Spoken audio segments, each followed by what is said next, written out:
Derrière les lignes allemandes, au printemps de 1917, l'état d'esprit était défensif. Ludendorff misait tout sur la campagne sous-marine et ne voulait pas accumuler les pertes humaines sur le front. Sa stratégie impliquait le statu quo à l'ouest. Il maintenait la pression vers l'est, où la Russie accélérait sa déconfiture. Dans les villes des 10 départements français occupés, la troupe allemande, pour une fois sans souci, prenait le meilleur de la guerre.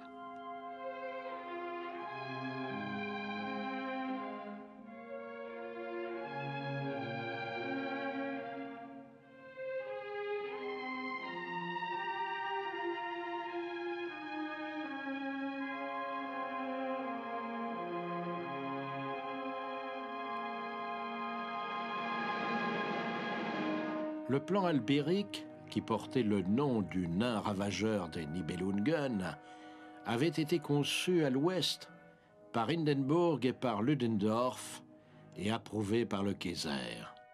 Ludendorff avait fait construire à l'arrière des lignes de fortification lourdes appelées lignes Siegfried par les Alliés. Le quartier-maître général prévoyait le repli de l'armée sur cette ligne de position imprenable qui raccourcissait le front allemand. Chaque offensive alliée serait ainsi chèrement payée. Le Kaiser approuvait. Que pouvait-il faire d'autre? Il avait déjà perdu tout pouvoir.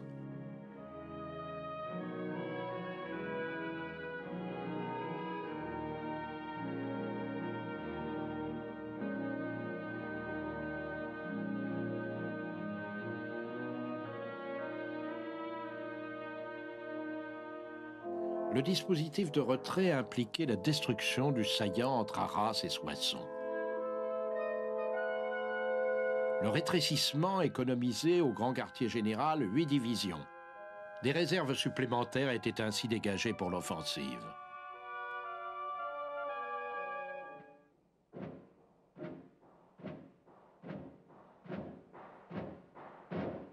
Au 5 avril 1917, le mouvement de retrait allemand sur des positions stratégiques imprenables était terminé. Des effectifs squelettiques gardaient l'ancienne ligne du front jusqu'à la dernière minute. La retraite très rapide suivait, avec destruction de toutes les routes, ponts, installations et même les maisons qui étaient dynamitées. Les arbres fruitiers étaient coupés. Des mines étaient placées sur tous les points de passage. Avec un soin diabolique, les Allemands en retraite avaient fait table rase.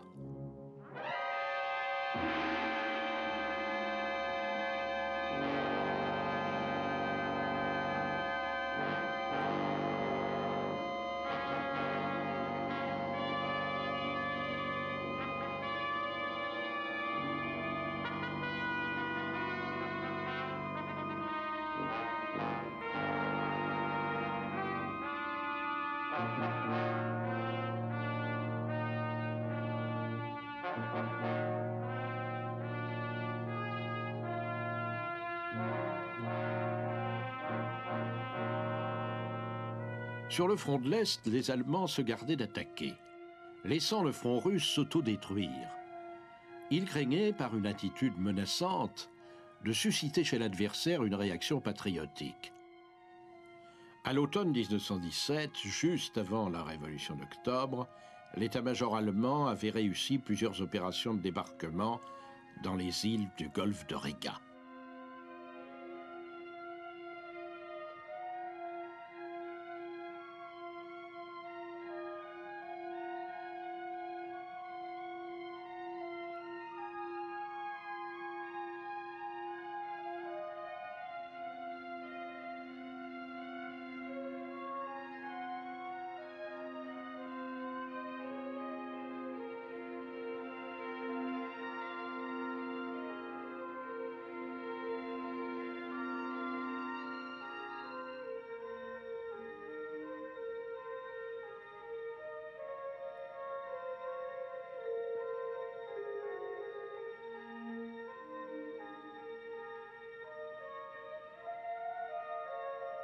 Ces débarquements devaient permettre de contourner les armées russes par le nord en cas de reprise de l'offensive. Quand l'armée russe du nord au sud avait vacillé après l'échec de la dernière offensive ordonnée par le chef du gouvernement Kerensky, les Allemands avaient organisé la contre-attaque.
Les Russes ne résistaient plus guère, et les unités allemandes refoulaient tout devant elles à raison de 150 km en 2 semaines. Les soldats russes fondaient dans la neige, disparaissaient dans les villages, désertaient en masse. Le nouveau gouvernement des Soviets en décembre demandait la paix et se heurtait aux conditions féroces posées par les Allemands qui profitaient de la situation. Il voulait en même temps transférer à l'ouest le maximum possible d'unités combattantes et tenir les riches plaines d'Ukraine pour se nourrir. Une armée de conquête, d'occupation s'emparait de la Russie. Il fallait conclure, voilà pourquoi Lénine avait signé la paix infamante de Brest-Litovsk.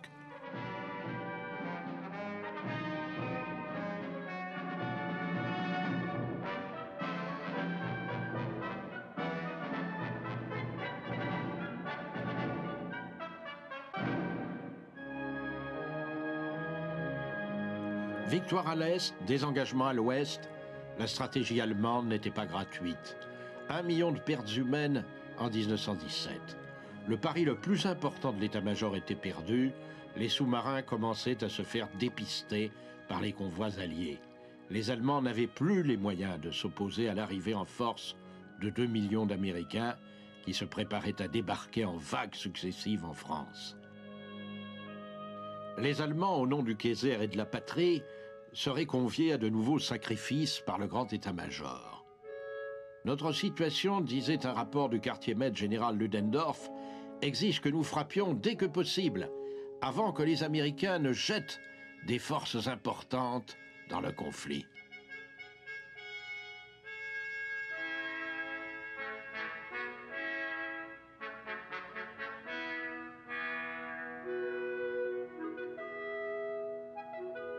Au début de 1918, Hindenburg et Ludendorff rassemblent les forces qui leur restent pour un effort encore plus grand.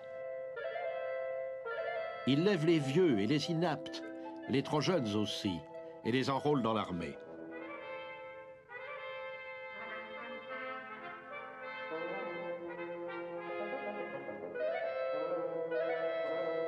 « 123 000 hommes sont ainsi arrachés aux usines et aux mines qui pourtant ne peuvent se passer d'eux. Les jeunes garçons sont placés en tête de liste. L'armée lève ses derniers hommes et impose sa loi sans résistance possible. Le gouvernement est maintenant captif, comme toute la nation du grand état-major. Et le grand état-major conduit l'Allemagne à sa ruine.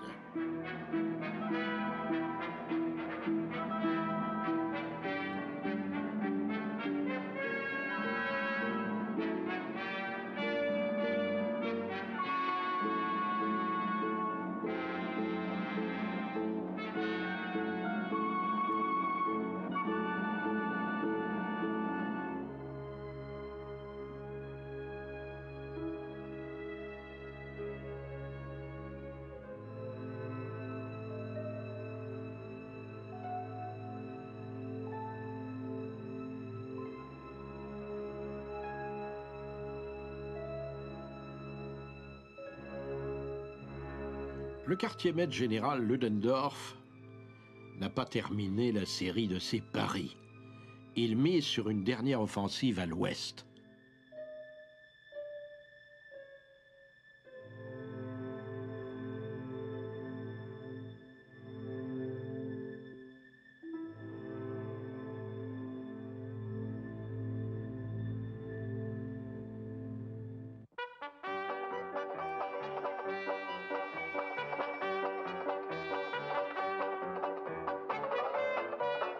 Les Américains arrivent en guerre sur un air de jazz. C'est la musique de l'époque. Celle qu'ils vont apporter avec eux en Europe. La parade dans les rues de New York est continuelle. C'est celle des jeunes hommes qui vont bientôt monter en ligne dans les forêts de l'Argonne. En France, ils apportent leur optimisme, leur jeunesse, leur gaieté, leur dynamisme. Ils ont dans leur besace des trompettes et des cornets, des banjos et des flûtes. De quoi jouer au cantonnement dans les villes françaises, chaque fois qu'ils pourront. On ignore alors en Europe cette explosion du jazz américain. Pour la jeunesse française, c'est une véritable révélation.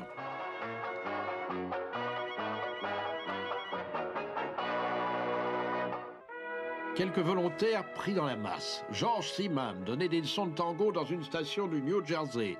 Il a abandonné sa saison. Cyril Clément, employé dans une usine de chaussures, a passé 3 semaines dans une ferme du Vermont pour se mettre en forme avant de rejoindre l'armée. Steve Schwelpke a abandonné son job dans une épicerie du Wisconsin. Dans l'Iowa, un garçon de ferme, nommé Merle Hay, a pris le train pour s'engager à Des Moines. Un jeune athlète, Merv Silverthorne, a rejoint le groupe de ses camarades étudiants pour un parcours en chemin de fer d'un camp du Minnesota à un camp de marine en Californie. Silverthorne avait entendu parler de ce camp par son père. Il a lu tous les livres patriotiques de Teddy Roosevelt.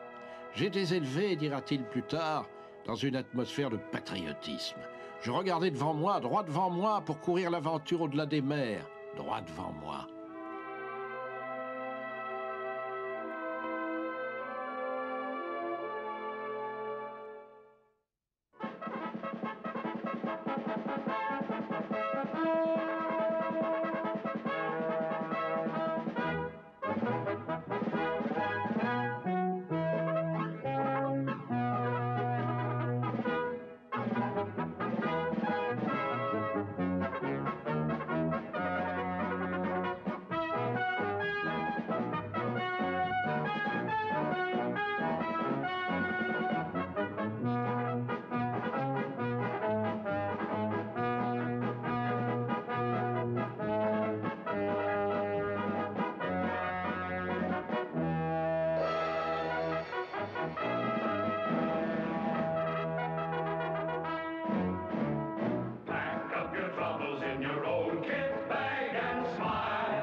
Les volontaires ne suffisent pas pour constituer une puissante armée. Le 5 juin 1917, environ 10 millions d'Américains rejoignent un mouvement favorable à la conscription. Le secrétaire d'État à la guerre, Baker, a l'honneur de tirer le premier numéro. Le sort tombe sur un certain Bradshaw de Greenville dans le Mississippi. Il envoie un télégramme de remerciement au secrétaire d'État. Il est la première recrue des États-Unis. 4500 autres sont choisis, un par bureau de recrutement.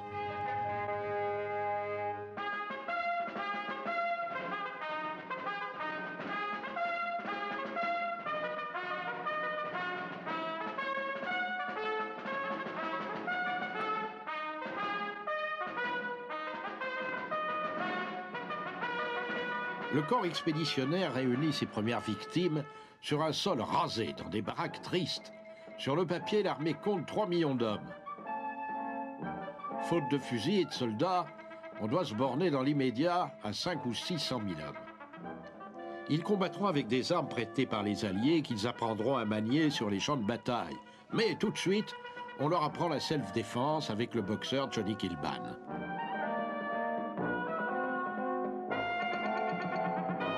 Un sportif, un Anglais, enseigne la technique pour tuer. Une recrue écrite à la maison, comme les Alliés nous l'enseignent, un fusil n'est rien d'autre que le support d'une baïonnette. Ils nous apprennent à mettre dans nos gestes le maximum de haine.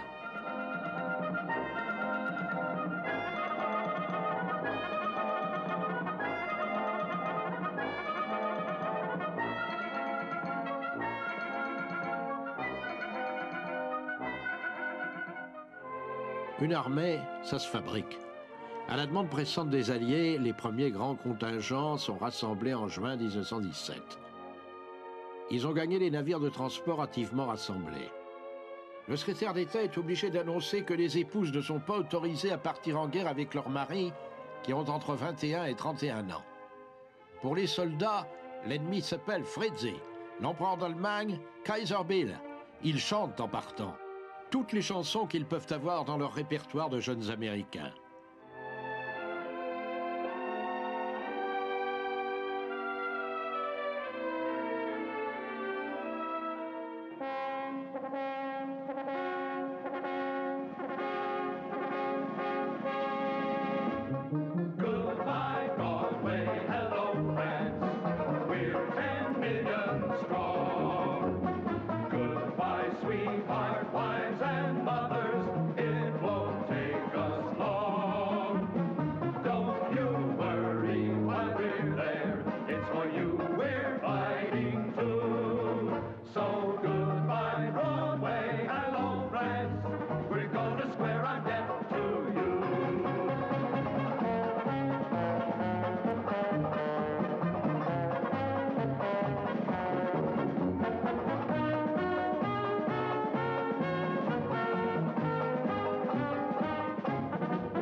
Un pont de bateau, dit la presse, est jeté entre l'Amérique et la lointaine guerre européenne. Le transport est le fruit de l'improvisation, car il faut aller vite. L'escorte de destroyers bat pavillon américain, les transports sont anglais, mais aussi français, italiens et russes même. Il y a des bateaux confisqués à l'ennemi. Des milliers d'Américains font parfois la traversée sur des bateaux allemands baptisés Vaterland, Van Steuben ou autres et saisis dans les ports de l'Atlantique à la déclaration de la guerre.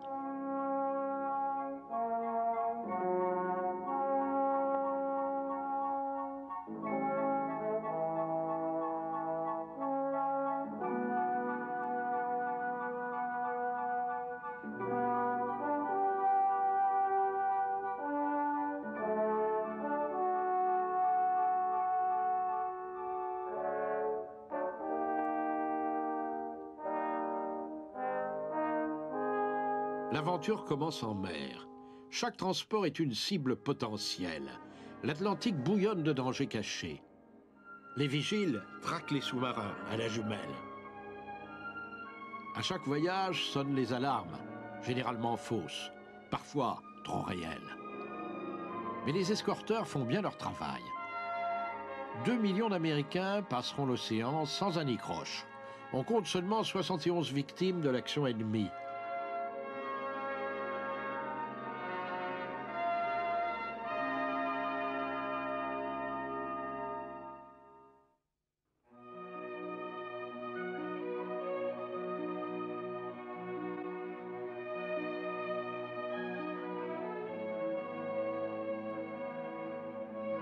Le 27 juin, les premiers contingents arrivent en France.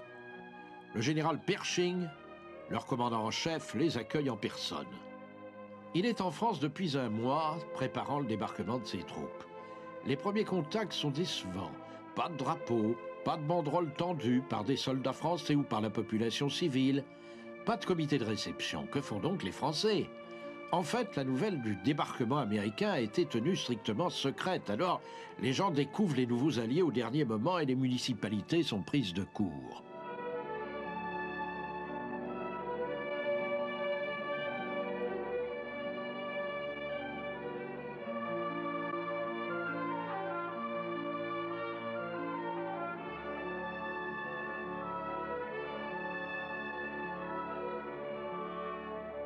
Paris fait des efforts.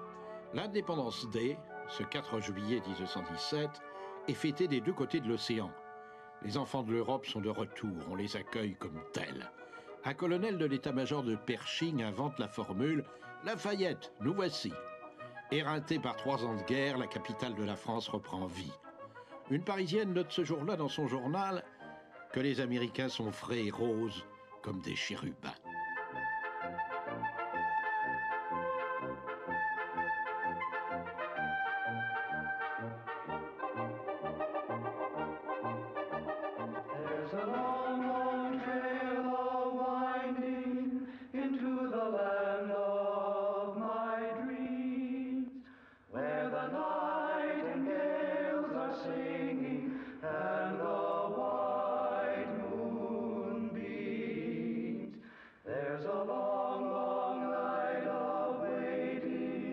Until my dreams all come true, till the day when I'll be going down that long, long trail with you.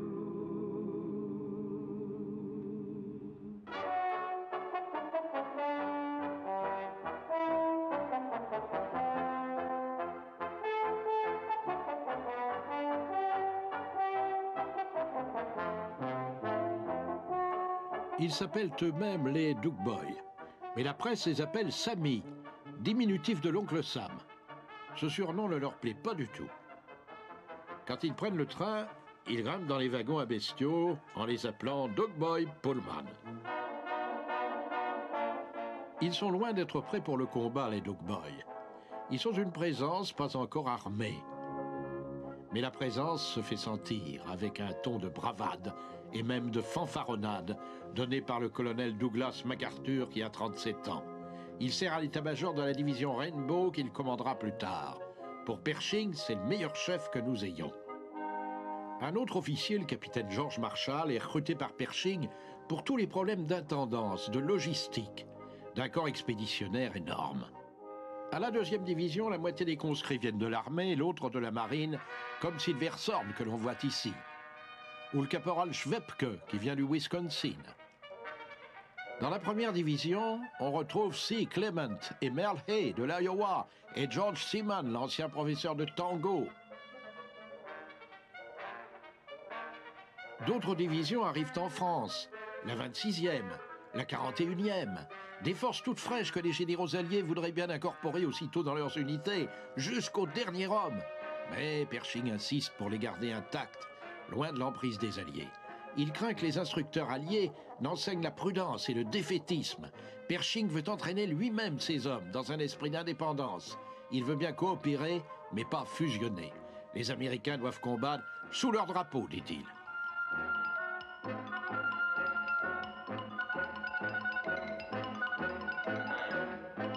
Pendant qu'on organise l'armée, les Américains proposent leurs services techniques. Les ingénieurs, les architectes sont à l'ouvrage. On répare les lignes de ravitaillement endommagées. On construit des gares de marchandises avec des entrepôts frigorifiques pour la bière. On installe comme à Brest de vrais ports de débarquement avec des grues, des locomotives, des camps de transit. En rageant de se voir confier des corvées ménagères, quelques unités se portent volontaires pour l'action immédiate.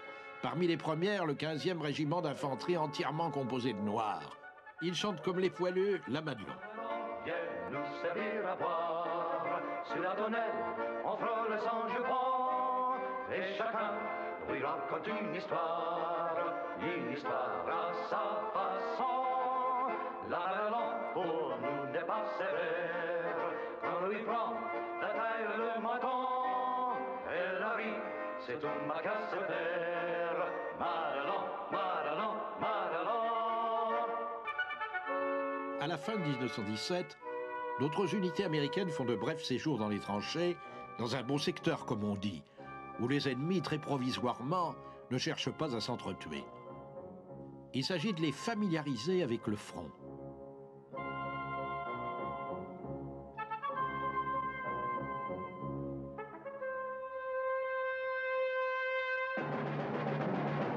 Le 2 novembre 1917, il n'y a plus de bon secteur. Les Allemands ont décidé de donner aux nouveaux venus un avant-goût de la vraie guerre, sous sa forme la plus répugnante, les raids de tranchées.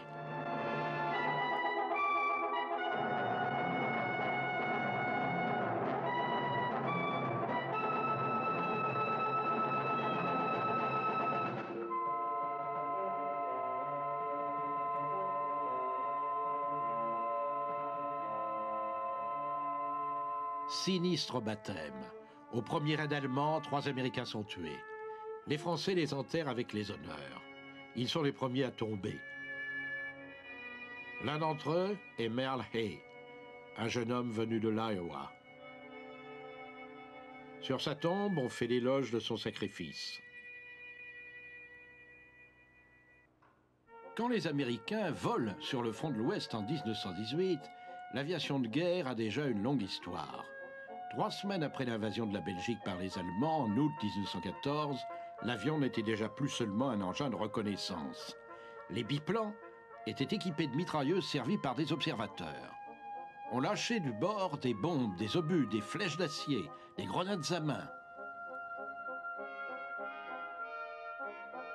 Le 1er avril 1915, Roland Garros, un des as de l'aviation d'avant la guerre, pointe le nez de son monoplan sur un avion allemand.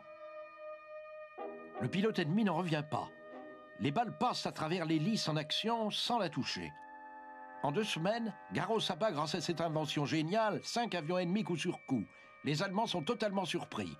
Il devient le premier as du monde. Le secret est préservé pendant 18 jours exactement. Les Allemands réussissent à le capturer après un atterrissage forcé. Ils apprennent qu'il a des déflecteurs d'acier montés sur son hélice. Sur chaque série de 100 balles tirées, la mitrailleuse frappe 7 fois les déflecteurs. Les ricochets sont donc dangereux pour Garros, mais les balles le sont encore plus pour l'ennemi. 93% peuvent toucher la cible. Anthony Fokker, un génial constructeur allemand, est sollicité par les autorités pour construire un modèle moins suicidaire.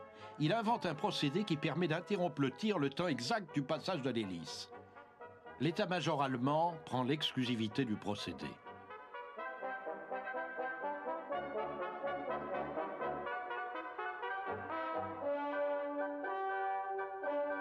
Fokker construit ainsi le premier chasseur au monde disposant d'une mitrailleuse au tir synchronisé dans l'axe de l'hélice. Il apparaît dans le ciel en pleine bataille des Flandres. Pendant toute l'année 1915, il a l'occasion de faire la preuve de la terrifiante efficacité des attaques aériennes sur le champ de bataille. Les Alliés ne peuvent alors lui opposer un chasseur de sa classe.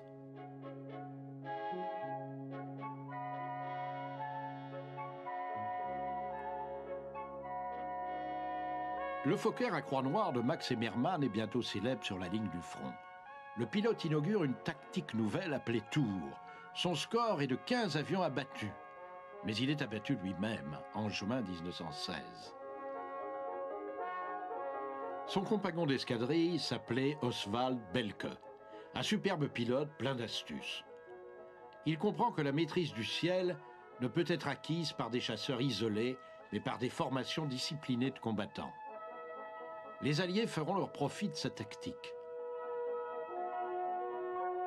Ils travaillent sans relâche avec des usiniers pour mettre au point l'Albatros. Il est grand temps. Les Alliés sont en train d'acquérir la supériorité sur les champs de bataille de Péronne et de la Somme.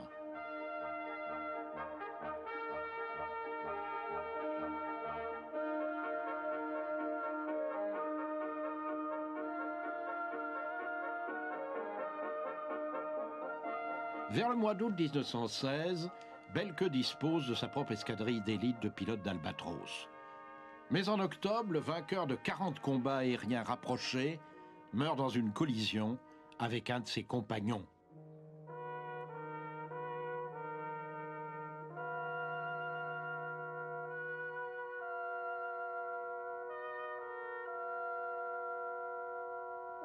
l'un des plus adroits pilotes formés par Belke et Manfred von Richthofen. Le baron Cavalier apprend à voler au prix de nombreuses mésaventures. Fondant sur sa proie comme un épervier, il est vraiment chasseur. Chacune de ses victoires est pour lui un trophée.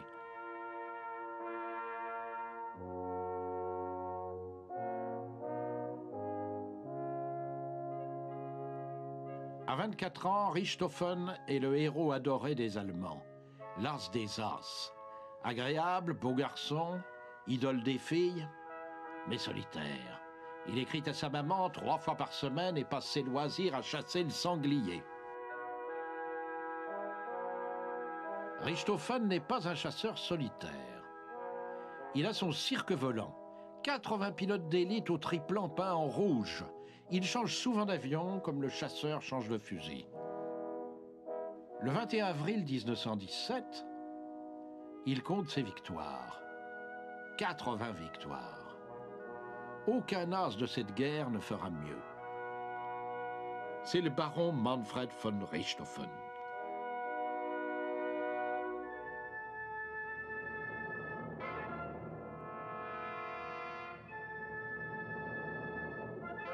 Le chasseur rencontre toujours un autre chasseur plus adroit.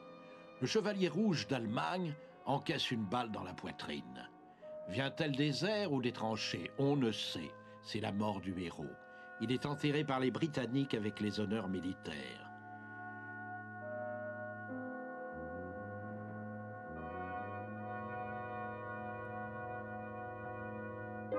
On se massacre férocement à Verdun quand le cirque de Richthofen trouve un nouveau chef, Lars Hermann Göring, qui a déjà 22 victoires à 25 ans.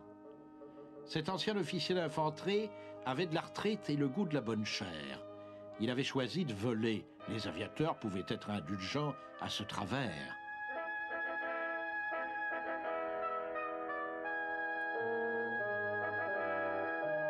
Göring apprend à voler dans le cirque de Richthofen. Il sera le dernier commandant du cirque volant du Baron Rouge.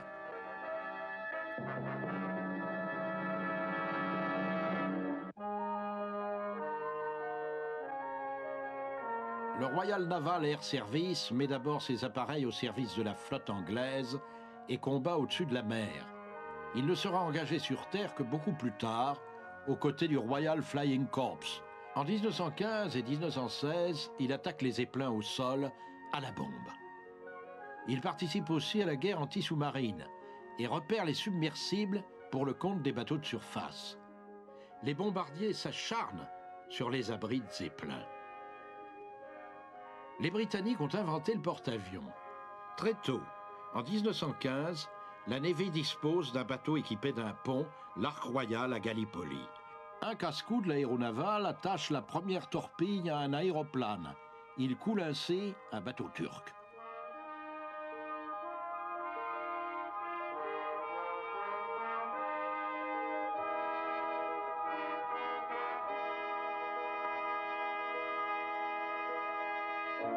À terre, les volontaires du Royal Flying Corps participent à la bataille des Flandres et de la Somme, sans avoir beaucoup plus que 24 heures d'instruction. Ils affrontent ce que l'armée allemande peut offrir de mieux, par exemple le cirque de Richthofen. Les Anglais n'ont pas fait beaucoup de publicité à leurs as. Ils en ont cependant, et des meilleurs. Le major Edward Manick est peu connu. En partie aveugle, il a à son actif 73 victoires. Il a été tué à l'âge de 31 ans. Le capitaine Albert Ball était un teenager quand il s'est engagé dans l'aviation. As des as, il jardinait et jouait du violon, avant de trouver la mort à l'âge de 20 ans.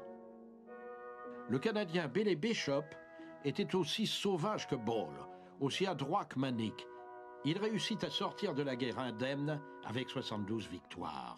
La gloire est fugace. Les as en bénéficient pendant la guerre. Plus tard, elle ira aux sportifs, aux stars. L'avion est déjà en train de dépasser l'aviateur. Aux exploits des chasseurs, le commandement anglais préfère l'efficacité des bombardiers lourds. Ils remplacent avantageusement les dirigeables et peuvent transporter des bombes de 500 livres. La Grande-Bretagne, bien plus que l'Allemagne, porte l'offensive dans les airs.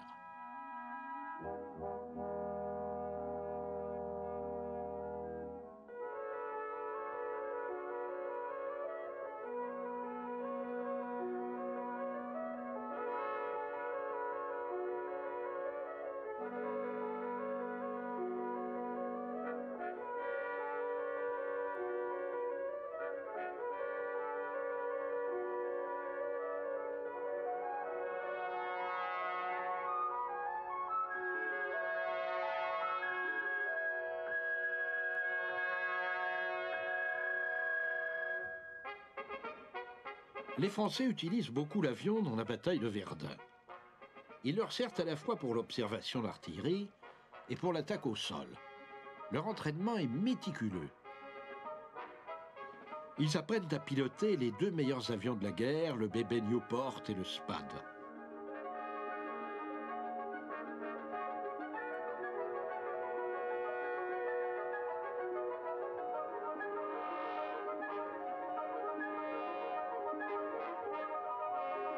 Guillemer a l'air d'un enfant, fragile, les yeux ardents d'un tuberculeux.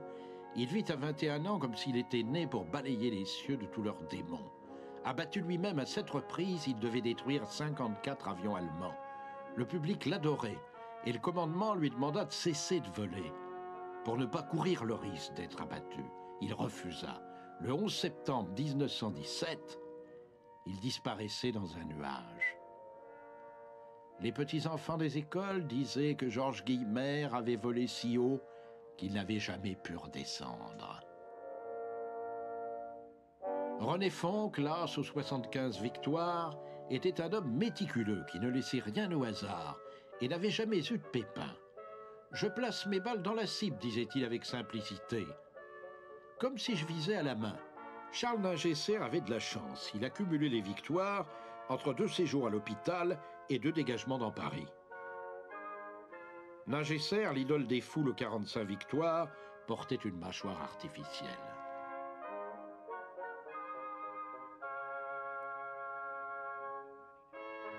Beaucoup d'Américains combattaient au front.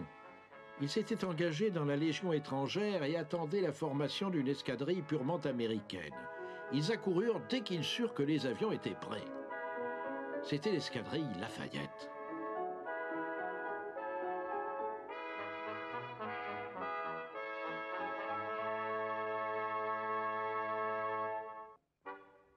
Cette escadrille est entraînée et prête pour l'action dans le ciel de France le 13 mars 1916, près d'un an avant l'entrée en guerre des États-Unis. Aucun d'entre nous, écrira plus tard James Norman Hall, n'était allé beaucoup plus haut dans le ciel que le sommet du gratte-ciel de Walworth. L'escadrille porte les couleurs américaines. L'ambassadeur d'Allemagne à Washington proteste. Les Français inventent alors le nom d'escadrille Lafayette et peignent sur les ailes des avions leur propre cocarde pour bien signifier que les Américains sont des volontaires. Et l'escadrille entre dans la danse au-dessus de Verdun.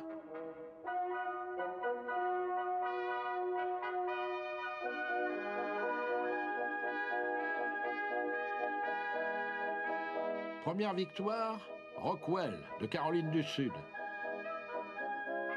Premier tué, le New-Yorkais Victor Chapman.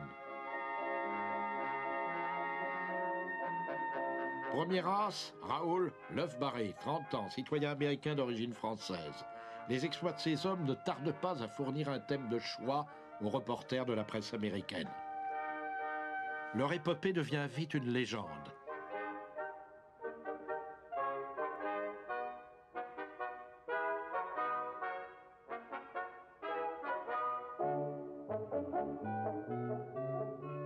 Les journaux et les magazines sont pleins de leurs exploits. Les pilotes, on connaît leur mascotte, le lionceau porte-poisse.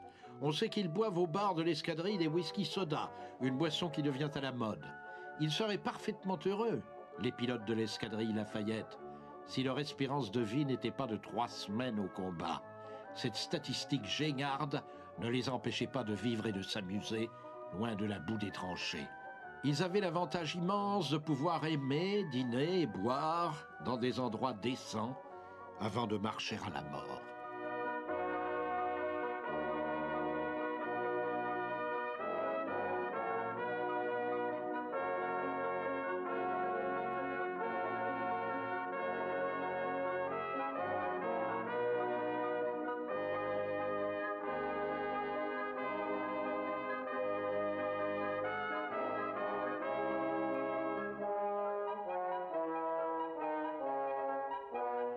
Français et Britanniques fournissaient aux Américains des experts en pilotage et les avions eux-mêmes, car les États-Unis étaient entrés en guerre sans aucun avion de combat.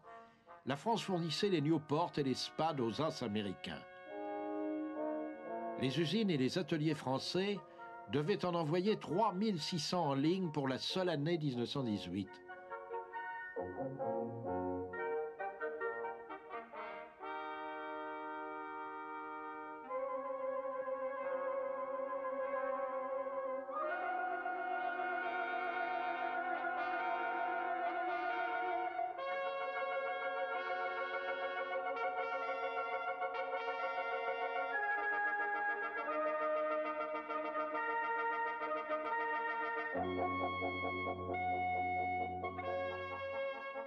Les Américains devaient apprendre très vite ce que les Alliés avaient mis 3 ans à maîtriser, le combat aérien, le bombardement et la reconnaissance photographique.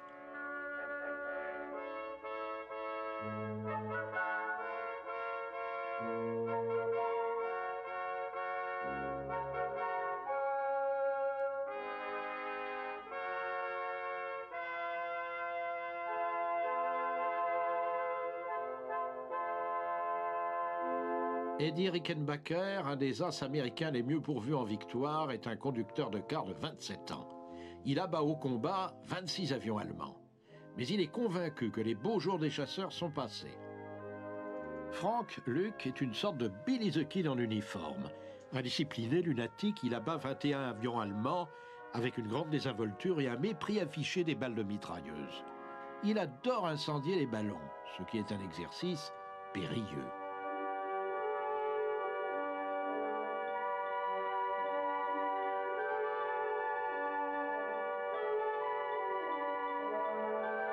Les ballons d'observation sont toujours défendus par des mitrailleuses et des canons anti-aériens qui tirent à partir du sol. Luke meurt sur une de ces cibles.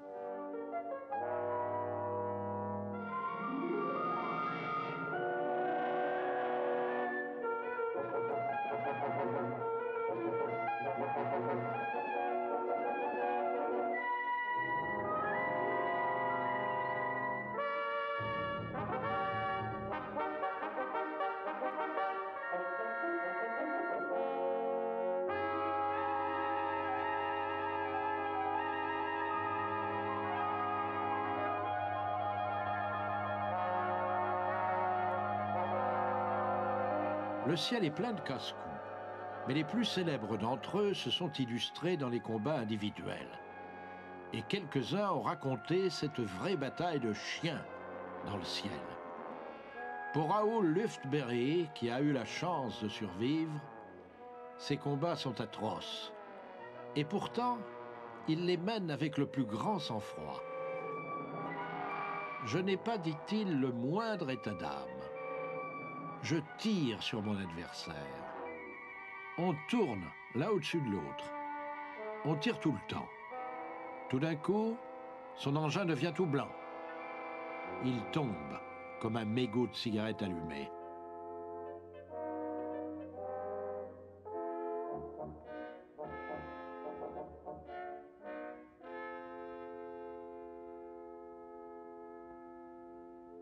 Au cours de l'année 1918, les As passent soudain au second plan avec leurs bizarres petites machines. Le général américain Billy Mitchell rencontre Boom Trenchard, le grand stratège de l'aviation britannique. Trenchard et Mitchell sont d'accord, l'aviation doit attaquer en coup de poing les deux côtés du saillant allemand. Elle entre dans la guerre comme une arme autonome, spécialisée. Quand les Allemands veulent contre-attaquer sur l'Argonne pour envahir la Champagne, 200 bombardiers alliés, lourdement chargés, prennent l'air et choisissent pour cible les zones de concentration de l'ennemi. Les aviateurs participent désormais au combat avec autant d'intensité que les hommes des tranchées. Les As ne sont plus guère qu'un engrenage dans cette immense machine à tuer qu'est déjà devenue l'aviation de combat.